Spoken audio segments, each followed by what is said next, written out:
खिड़की से अचानक बारिश आई। एक तेज बौछार ने मुझे बीच नींद से जगाया। दरवाजे खटखटाए, खाली बर्तनों को बजाया।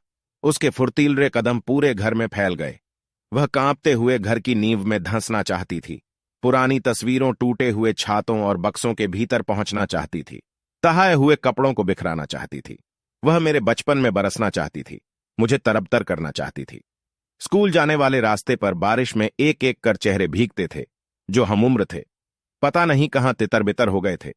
उनके नाम किसी और बारिश में पूंछ गए थे। भीगती हुई एक स्त्री आई, जिसका चेहरा बारिश की तरह था, जिसके केशों में बारिश छिपी होती थी, जो फिर एक नदी बनकर चली जाती थी। इसी बारिश में एक दिन मैं दूर तक भीगता हुआ गया। इसी में कहीं लापता हुआ भूल गया जो कुछ याद रखना था। इसी बारिश में कहीं रास्ता नहीं दिखाई दिया।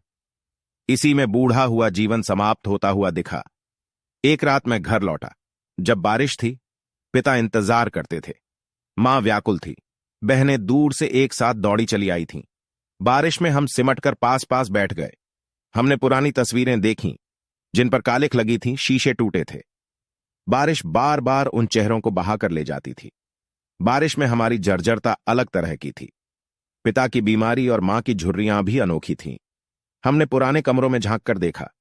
दीवारें साफ की। जहां छत टपकती थी, उसके नीचे बर्तन रखे। हमने धीमे धीमे बात की। बारिश हमारे हंसने और रोने को दबा देती थी।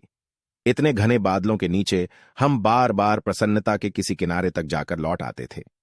बारिश की बूंदें आकर लालटेन का कांच चिटकाती थीं। मां बीच बीच में उठकर देखती थी, कहीं हम भीग तो नहीं रहे बारिश में।